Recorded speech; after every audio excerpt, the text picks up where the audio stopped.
Get ready for a great show.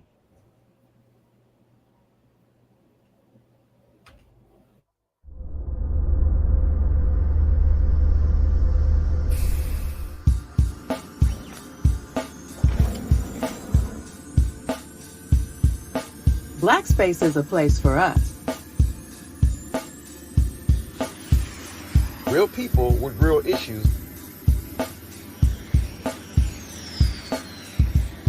Discussing real topics.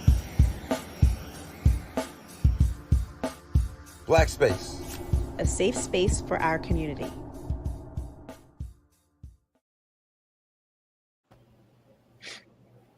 Oh, I'm George Middleton, your host this evening on this podcast episode of Black Space Live.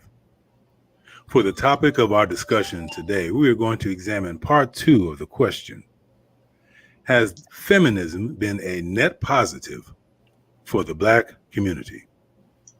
Before we get started, I would like to take time briefly to encourage you to like, subscribe, and share this podcast. In other words, say it with me: don't be selfish with this content. Share the love.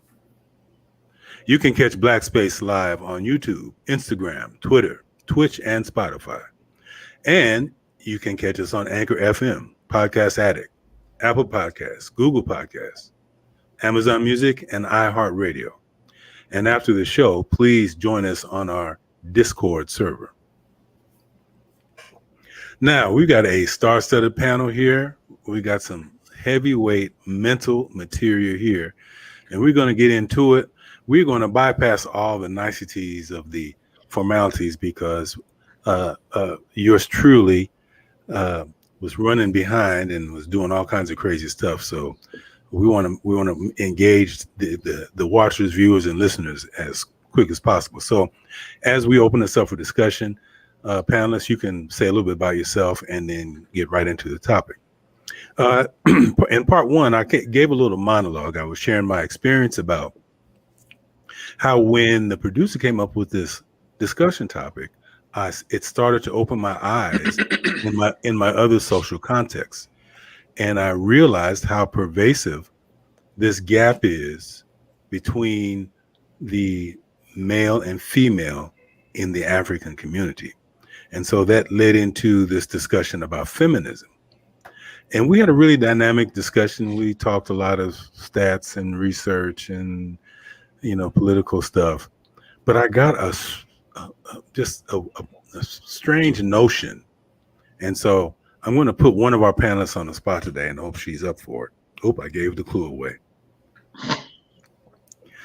And I'm going to have her come last because I feel like you were holding back. I feel like you had so much more to say on this issue. So what I want to do first is start with the gentleman and just kind of give us your take on the topic title, feminism, and how you see it. And we're going to end with the queen, and hopefully I'm setting this up for some really interesting dialogue. Let's begin with the great Penny. So to answer the title of the title of the show, hell no. It has been a net negative for our community. I think that feminism has evolved, and I think there was a merge between feminism and the sexual revolution that kind of took feminism off the cliff, so to speak. And instead of getting the gains in equality with respect to employment, legalities, voting rights, I think that this evolution of feminism, which our women, I believe, put on steroids and kind of ran with it, has made men, or at least the messaging is that men are not necessary, and that message has caused a decoupling in our community. It's helped to continue to destroy the Black family, as it were. And when you destroy the Black family, you then destroy the community because you can't have a community without strong families.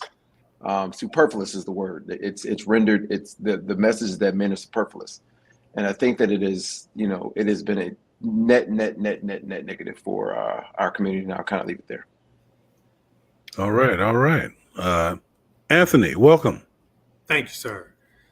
I kind of struggle with the topic for just a brief moment, because I'm looking at it like it's kind of balancing out. There's some negative parts of it. There's some positive parts of it. Now, the negative parts would be kind of what Penny touched on. It seems to inherently be breaking down the family foundation and structure. However, it has also allowed Black women to be seen as valuable assets in the community, in corporations, and sometimes in relationships, because they become equal partners versus just being subservient to whatever this man particularly says. So I'm kind of in the middle, on the fence about it. Okay, so you're in the middle. All right, so I want to really drill down into this somewhat of a cognitive dissonance after we hear from, because Doc Locks is making some really interesting faces. And so we're gonna hear from her, and then we're gonna drill into that. But Doc Locks, let us have it. Well, there's no let you have it. I think I've thought about this since we were on the first episode of this. Mm-hmm. And it was so much that I felt like we overlooked or didn't cover or didn't talk about. Okay. What I think men, and not just Black men, but men in general, overlook in relationships or in women is that we did not have full rights until 1972.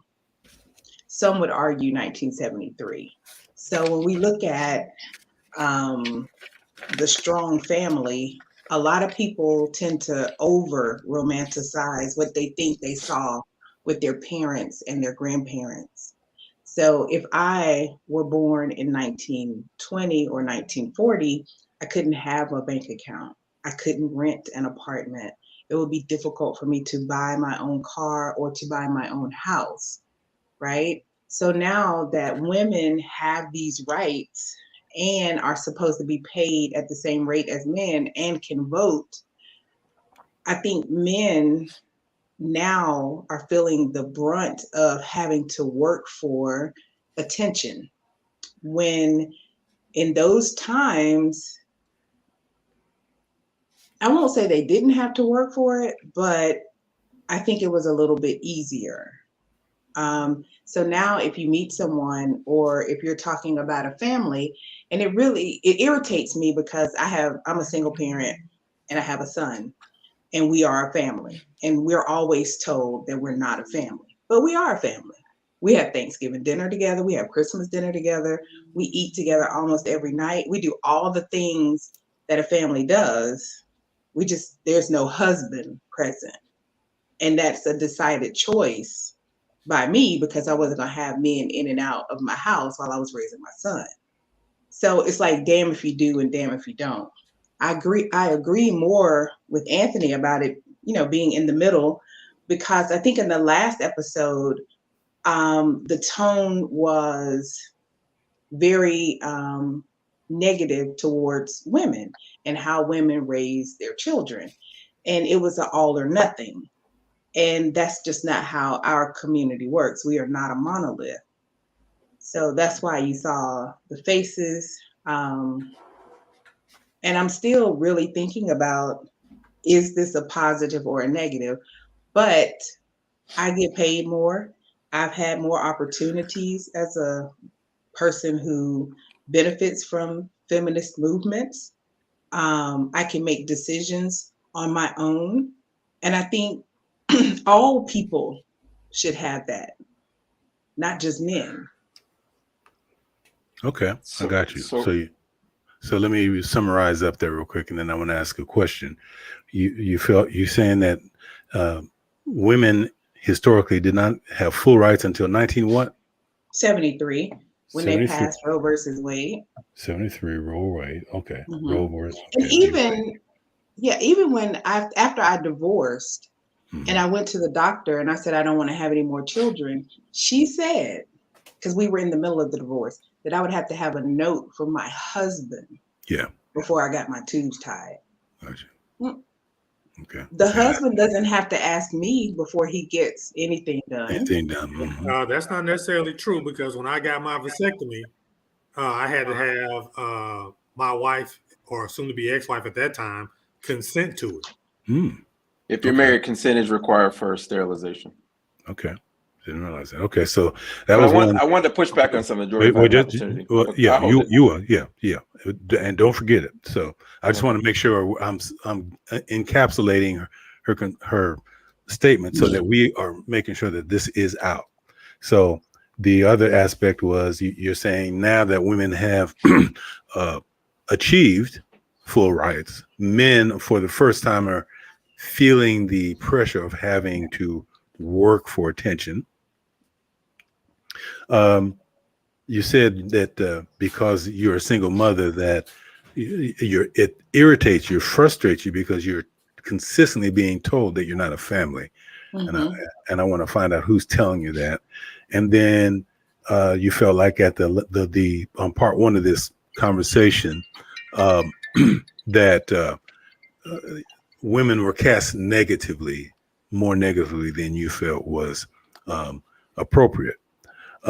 So this is good. This is a good context for our conversation. I want to just shoot this question out. You don't have to answer right now, but I want to just put this out in general to add to the context here.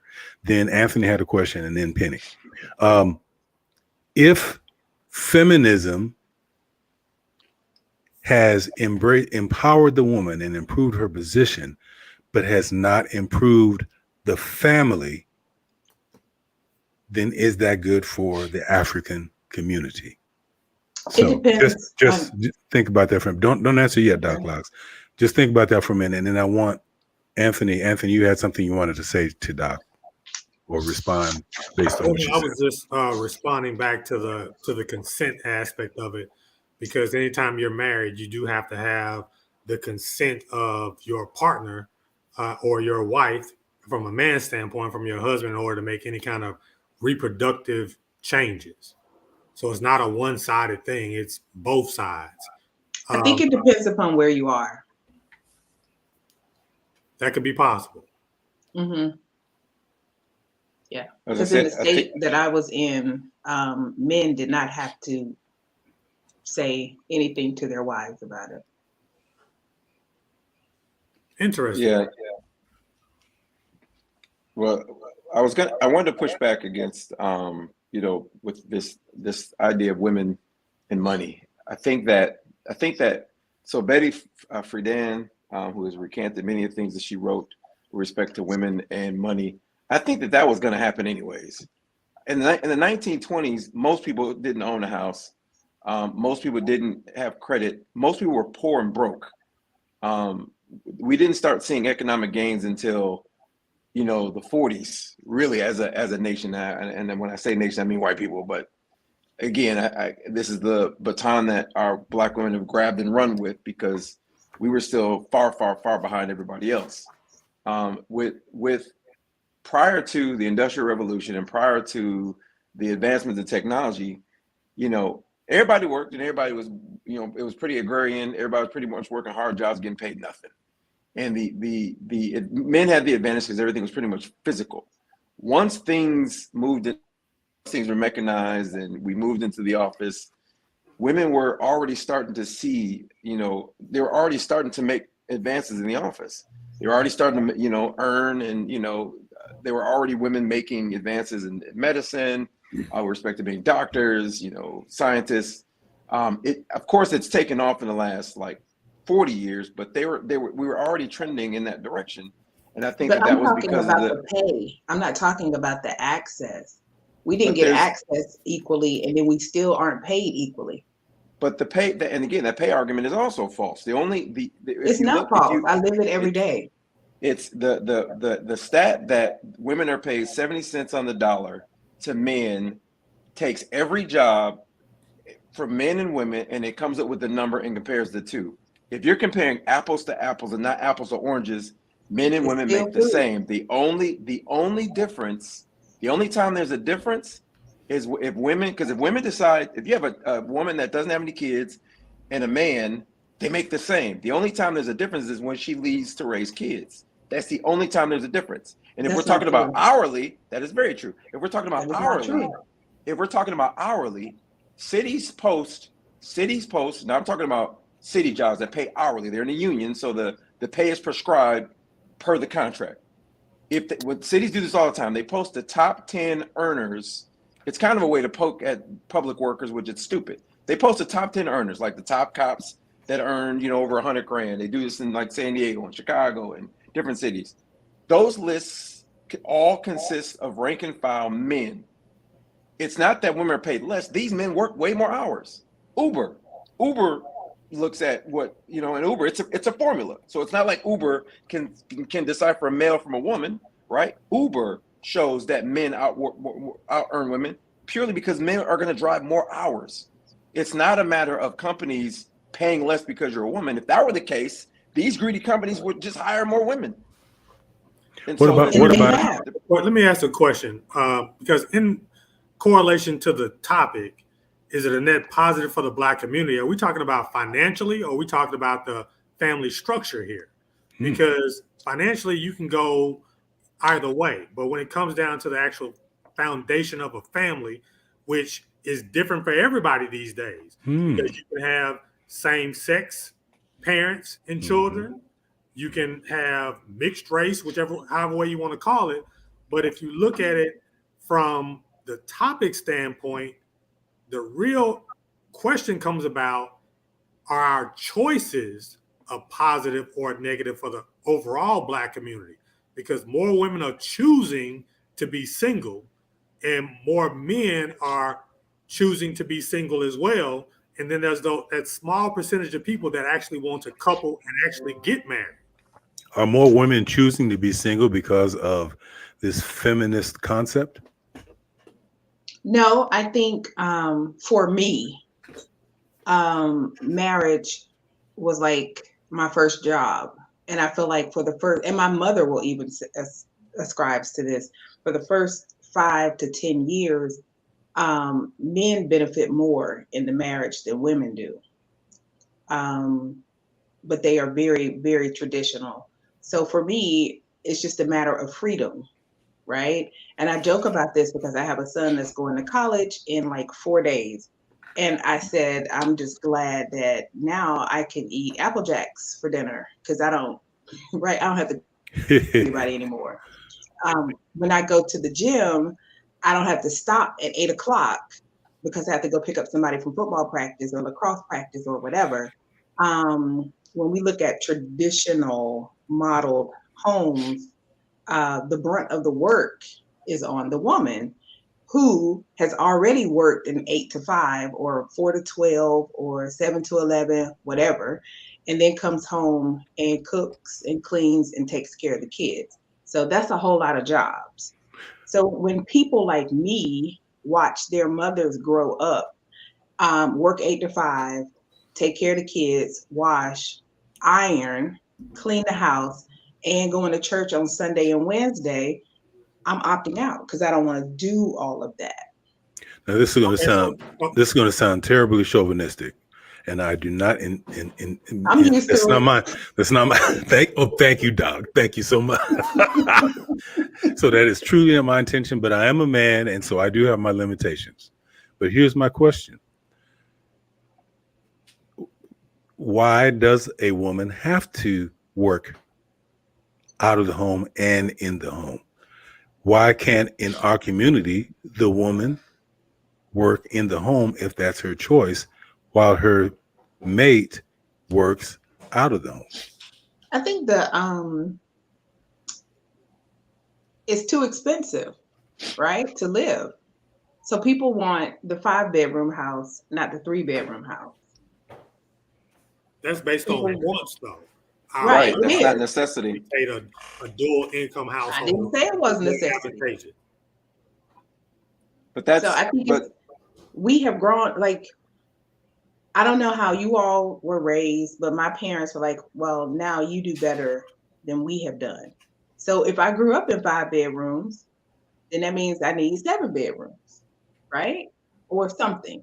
And I can't get that if one person is at home normally. So then But why are most of women opting out of that if the wants that they desire can't be achieved solo, but in a couple, those wants might be able to be achieved financially? Say that again, Anthony. I'm sorry. How come more women are choosing to be single when their wants can be accomplished if they had a dual income? Well, I mean, my friends are fine with a single income. Now, I don't know about across the statistics, but a lot of women who are doctors and lawyers and administrators are making the money to live the way they want to live. So every argument that I've heard against being married, is counter to the community building, right? And all these individuals are definitely not more wealthy than their married counterparts. Married people, both men and women, live longer. Married people have more wealth. They save the rate at 4 times their single counterparts.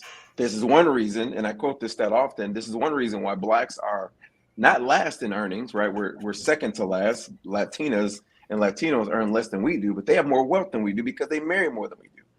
And so all the arguments that I hear against, and that have, again, all these are byproducts of feminism, this whole, I can do it bad by myself, this whole idea. And with respect to this whole working in the home thing, you still have to cook for yourself. You still have to clean up for yourself. This idea that now doing it for a family is now more difficult is crazy. And also, a lot of women are opting into single parenting. And so all those tasks, going out and working 8 hours a week and then coming home and tending to the house, you still have to do if you have a house with kids. You just don't have another income in there, another adult in there. Yeah, but if I am single, I can DoorDash, or I can have food delivered to me. I can hire out the washing, cleaning, and all of that. They have Why can't you do it married? You can do it married people too. who come clean the house for $19. Okay. Also, when you're married, I have to talk to my husband about that. But if you have two incomes, my husband may want me to cook. My husband may want me to clean the house because he might get some type of joy out of that. But as a single unit, I can do what I want to do. Well, let me add a little context to that. So, like me being a single man, I can cook for myself. I can pay somebody to clean my house. I can pay somebody to do my laundry and so forth. Now, if I get married, my expectation would not be for my wife to do all the things that I outsource out, because now we got dual income. We can continue to have more fun together and farm those things out because now we have more income. And if we happen to get a bigger house, we're going to need somebody to help clean that house and do all the things that we traditionally don't want to do. So having 2 incomes would improve our lifestyle and give us more freedom as well as economics. But then having 2 incomes should improve your lifestyle. It does not always. Yeah, it should. But most times it does, though. Penny's point about you have a very limited scope. Penny's point about the Hispanic community having more wealth, a lot of that is not only do they marry, but they also practice group economics, because they will have multiple family members in one household contributing to it. And I've said this before on previous podcasts. My neighbors, that's how they practice it. And they have all lived in this one house for so many years, and they donate money to a pot. And then they spread that pot out amongst the people. And then your first objective is to get a business so that you can employ more of their family members.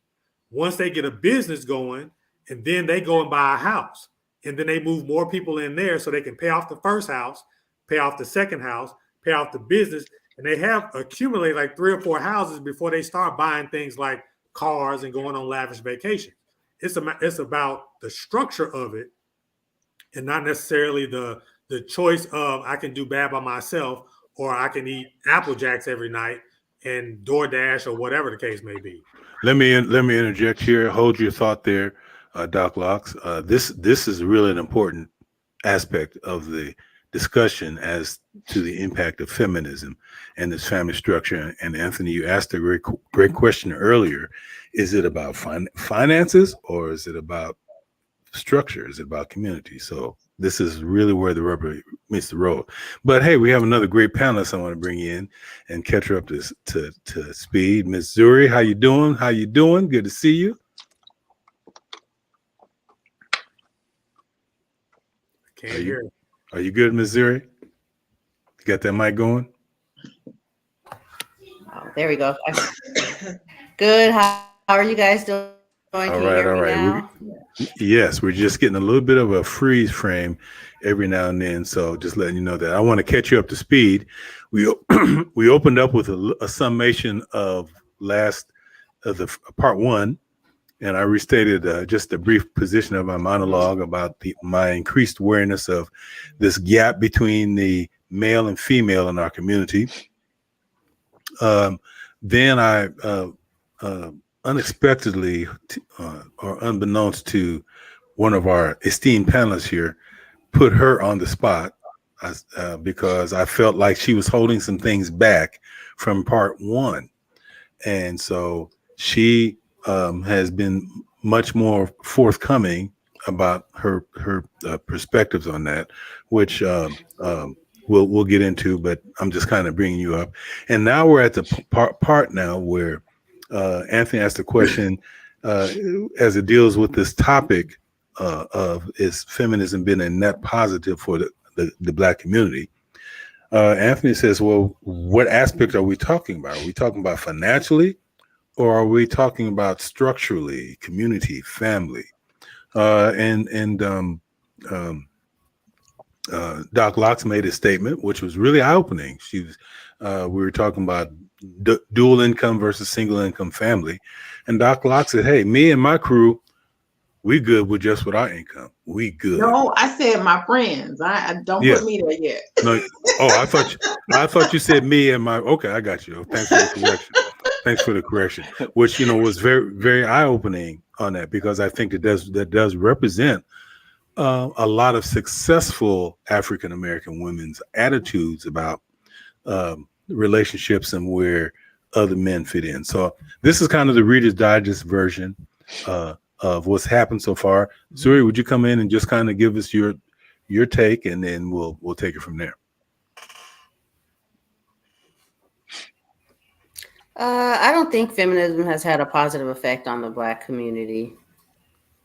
And like I said, I agree with George when they said there's two different aspects, financially and economically, and the structure. But I don't think it's had any positive effect on the Black community at all. Do you believe it's had a negative impact? More than so, yes. Because now there's more women feel like they don't need households. There's no structure in the home and things of that nature. So the kids don't have any structure. The families don't. There's no men leading. And then financially, it's been shown, like during different readings, that most women alone by themselves cannot take care of a family. It's much harder than a two-parent home. And that kind of touched a single mom. That point there kind of touched one of Doc Locke's trigger points, and not specifically that statement, but it's kind of in the neighborhood where she feels like, hey, I'm a single mother and I'm viewed and perceived as less than a family. So that's interesting. Let's turn it back over to Doc Locks, and Doc Locks, go ahead and say what you were going to say. Well, I'm a single mother who had structure, who had money, and who had all the things. And in my marriage, it wasn't the man who brought the structure, it was me.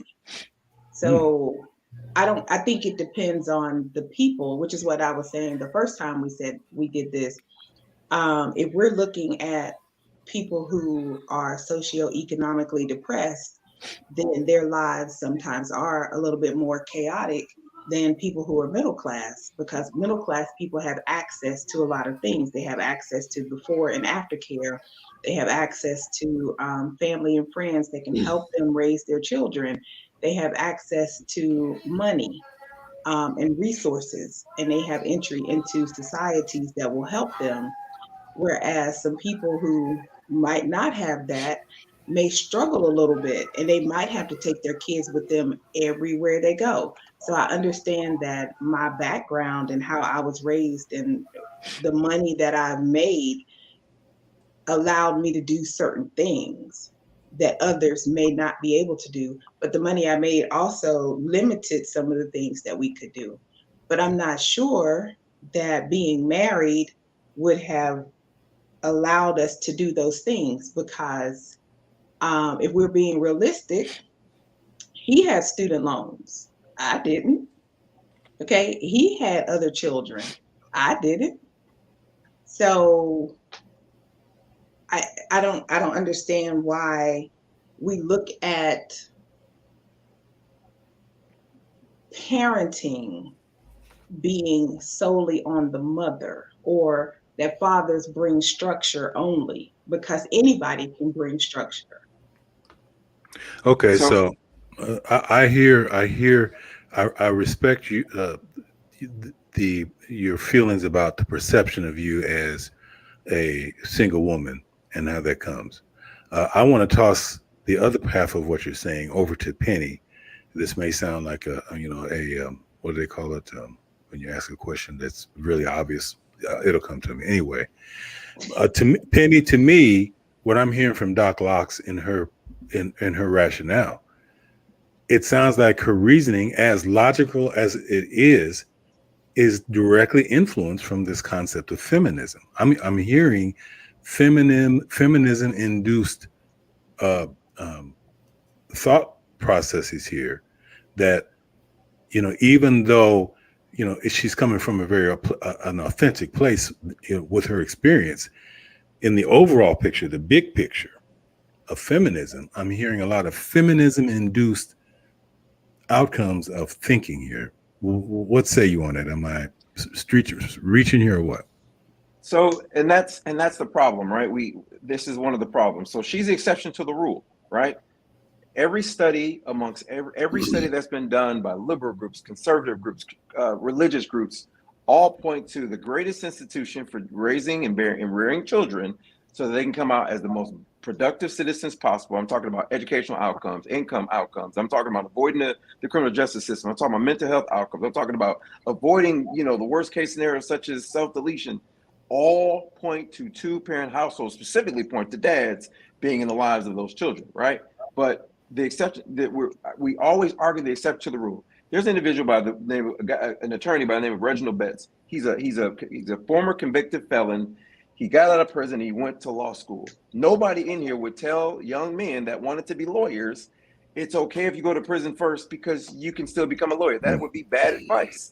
We can't use him as the example. A lot of people argue the exception to the rule, and this is the feministic argument with respect to women. It's very anti-family. And again, even Betty, I'll never pronounce her name correctly. Even she recanted and said she was wrong. She was wrong. And our women have taken that message again, put it on steroids, and have run with it. And it has caused a net negative. And I land with this. All the women saying that they're in better places financially, they're not. The average Black woman in this country makes about 38 grand a year. The average man makes a little bit more than that. You can't tell me that one income is better than two. That just doesn't make any math sense. I land there. Okay, let me just do a quick shout out to some of the people in the comment section. A good intellectual friend of mine, Salam Thompson. He is following us, and this is a very deep, heady brother. Salam, if you wouldn't mind reposting something, you said facts, and I didn't catch that in time to who you were intending that statement for. So if you wouldn't mind reposting what you meant, who you were sending that out to. Facts on the math. Okay, Salam is saying facts on the math. And I think that was that the Penny on the math? Penny, was that you or was that Anthony on the mat? Well, Penny. Okay, it was earlier. Penny So was. I don't know. I don't know anyone who makes $38,000 a year. Well, no, it's just the average. It's not saying No. everybody makes that. It's just the average. Even when I look at teachers in Mississippi make more than $38,000 a year. So are we talking about people who are 20? Are we talking about people who are 40 to 50? Because that makes a difference. So if I'm 20 and I'm not getting married because I make $38,000, that is very different than me being 45. But I don't know anybody who is 45 that's making $38,000 a year. And I'm not the exception, because I know a lot of people who, married or not, are doing what I'm doing or have done what I've done.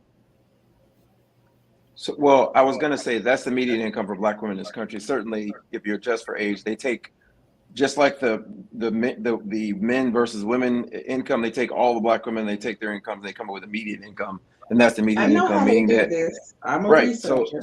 Right, I don't think you understand the research, and that's not being snarky. I do. Where is he wrong? Hold on, Doc Locks. Where is he incorrect? So all of the research that I look at, it breaks it down by age, and it breaks it then down by occupation, right? So maybe it's his terminology, because he's like all or none, and research doesn't do that. Penny, do you Research understand is disaggregated, and it gives points of, okay, 25 to 35, 36 to 44, and it gives ranges. And it also puts beside it the education level. So that's why I always, when I'm on, I always ask for definitions. I always ask, well, where are you getting your research? And people think I'm being elitist, but I'm not. But when you're hardcore in the research, those are the things that you look at. So it needs to be disaggregated, and it needs to be like from the pew, because they're unbiased. They just give research. So But we can find any document anywhere or anything to agree with. It's 5 of us on here. We have 5 different viewpoints. I can find 100 sources that say I'm right, and I'm sure Penny could find 100 to say that he's right, and Anthony could too. So it just depends on what you're looking for and who did the research. So a lot, and I get what you mean by the aggregate, but we're talking about the community as a whole, right? We're talking about adult women, we're talking about marriage, we're talking about family, and so I include the entirety of adult women, right? And that's when I come up with the median information taken from the Bureau of Labor Statistics, the data that everybody uses when they're comparing incomes. If I were talking about women in their 40s with this type of degree, that'd be a different conversation. But we're talking about women in our community, women 18, the working age, 18 to retirement, and their median age is about $38,000 a year. So going back to the original topic, is it a net positive or net negative? Are we saying that in order for Black feminism to make a positive impact on the Black community, there has to be marriage as a foundation? Repeat that question. Repeat that question again, Anthony. Is the only thing that we're basing this on it being a net positive is if it's based on a married couple, like 2 Black people that are married together. That's going to make a net positive, even though that woman might identify as a feminist. It's the only way it can be a positive if everybody's married. Okay, so let me chomp on that first, and then let everybody do a roundtable on that. Another very, very significant question. When we're talking about community, I use the Dr. Claude Anderson perspective of community, and Dr. Anderson defines community as a community where 95% at minimum of the community's needs are met within the community before it has to leave outside to get any other needs met.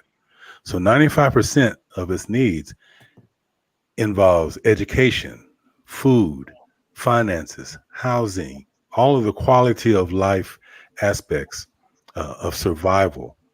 And as a community pertaining to us as the African American community, we are the exact opposite.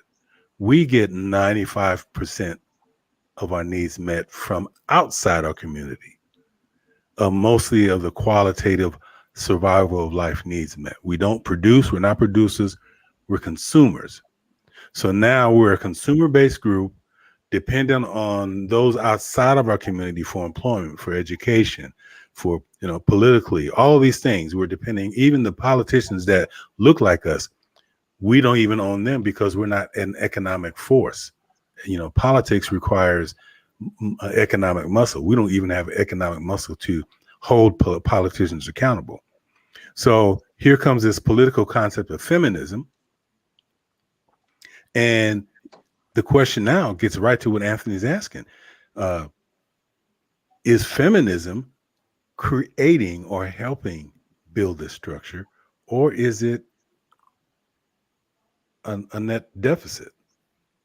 So, marriage is one of the primary wealth building ways for communities to grow and thrive. So now that I put that out there, let's begin with Zuri, Penny, and then Doc Locks.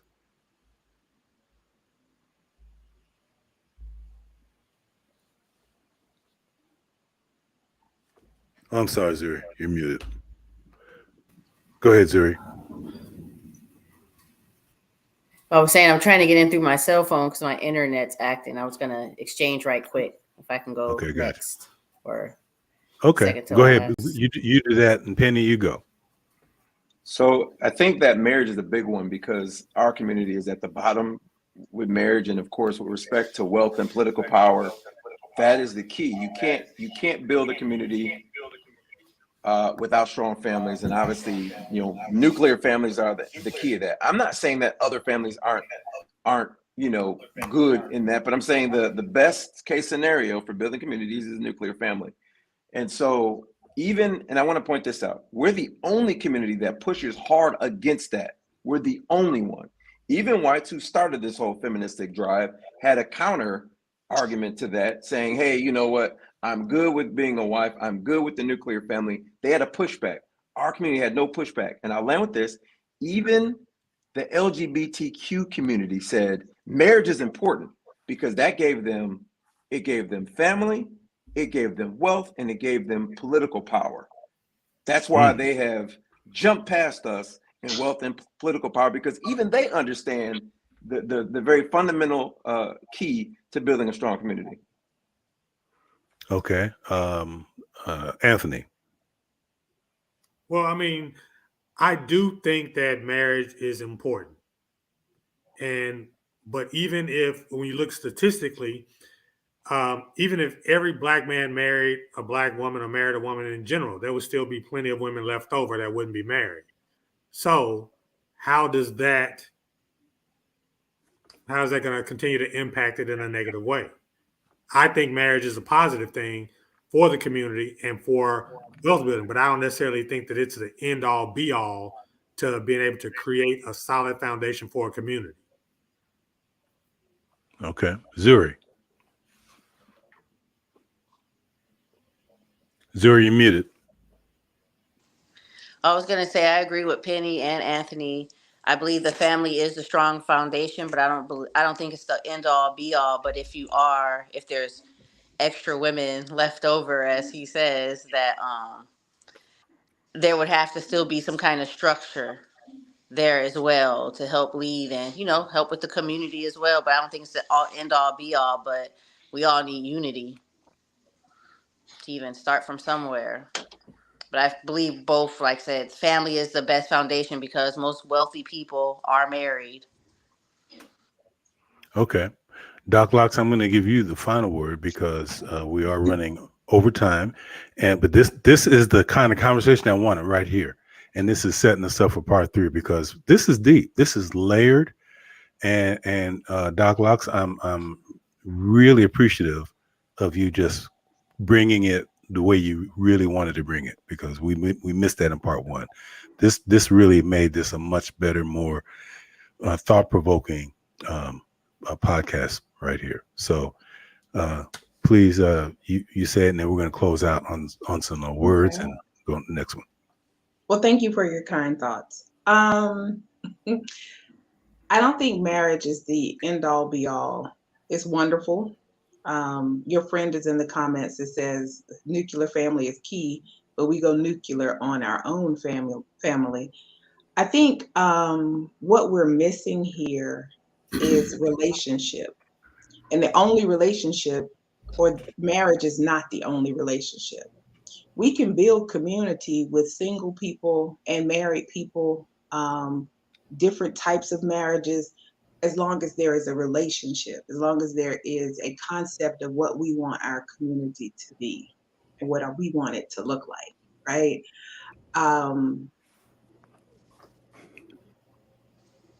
I think it was a design for Black people or marginalized people to have to get 95% of whatever outside of their communities, because then we're funding master. We're still funding the person who, keeps us marginalized. But if we could find, like in my neighborhood, we do certain things together. We just do.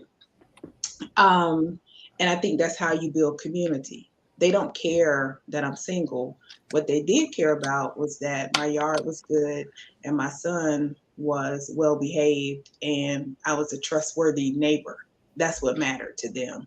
They didn't care if I was gay or straight or if I was married or single. They didn't care about those things. What they cared about was, am I going to be productive in this space, right? So I think that means we build where we are and we start to create the things that we want. And I don't know that feminist behaviors stop that. I think it could be powerful in that, because every time when we look at movements, when the women show up, that's when the work gets done, feminist or not. Interesting. That's boy, how do you take that? How do we men, how do we take that statement? I think we're gonna move that into part 3.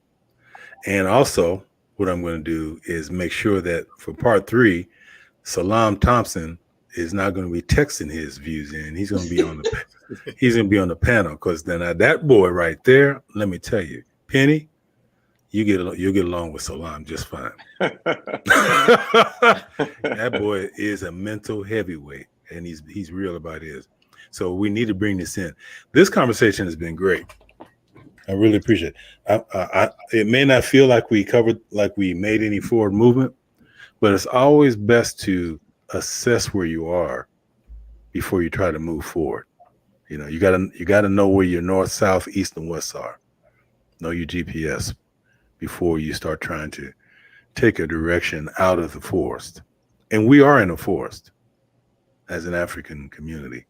We are deep in the woods, and we need to be understanding that over the woods is this cloud of the 2024 election. Mm-hmm. This is some relevant stuff. So I'm not going to go preaching or anything like that, but oops, wrong. DJ's got to get it together here. But we're gonna close out. Any last passing epiphanies as we close out, beginning with Penny and ending with Zuri? So my closing thoughts is, I want to be clear, is obviously I'm a huge promoter of family, and I think that that's where we've gone wrong.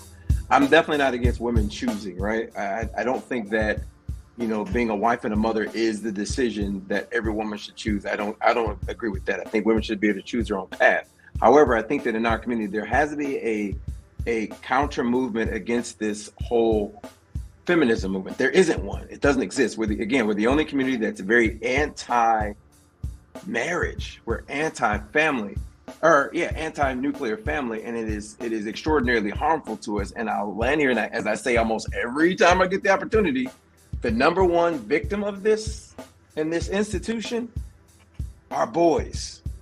Girls figure it out. It's, and the stats bear it out, and many studies bear this out. Boys suffer disproportionately, and this reverberates throughout all of our community. And then when they mature and they become a majority, there's a mismatch between our girls who have figured it out and are well tooled, and our boys who just aren't, young men who just aren't there. And then the sirens and red flags go being thrown up saying, hey, we have nobody for which to mate with. And this starts at the beginning. It starts with family. I land there. Anthony.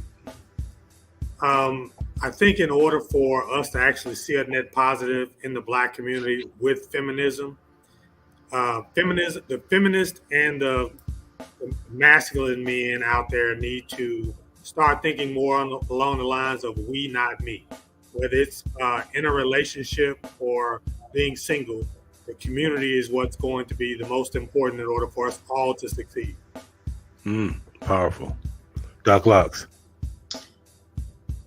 Well, I've said a lot. Relationship is not just about marriage or dating. Relationship is everything. Everything is a relationship. Friendships, us on here having a conversation, we're building relationship, which hopefully will build community.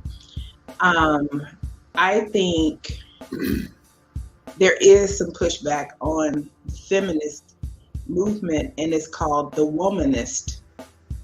So look at that and see how you like that. All right. And it talks about involving more people in this feminist movement. And maybe we can talk about that next time. Relationship is not everything. Everything is relationship. Right. No, relationship is just not marriage. So like, I remember talking to somebody and I was like, why can't we just go out and be friends? And they were like, well, I don't have women who are my friend. But what if men and women were just friends? Like Anthony and I are just friends. Okay. Right. And that's okay, because I have a better understanding of a certain type of man because Anthony is my friend. Right. And everything doesn't have to be about, we go together. That's my boyfriend. That's babe. It could just be we're friends. All right. You just gave us another podcast topic. We're gonna go there for sure. And we're gonna make sure you and Anthony is front and center. Put y'all on the grill. You gotta have what's his name? He took his name off. You gotta have him on here too. Salam. No, you're right. Not Salam. What's his name? Penny. Yes. Okay. I don't know where Zuri stands on this. All right. Well, a nice segue. Zuri, what say you? You're muted, Zuri. Oh, I always do that. I'm sorry. I said I didn't see the whole show, but the parts that I did, I think, like I said, feminism is a negative for us, but I think it, like I said, for the community, we don't need it. But I think for everything to get better, we need to let the Black men lead physically, all that, and let the women, how Dr. Locke said, when we show up, we move, lead spiritually. Let the men lead and us follow. We do let them do everything physically, and we do the stuff spiritually, and everything will create balance. That sounds very unfeministy.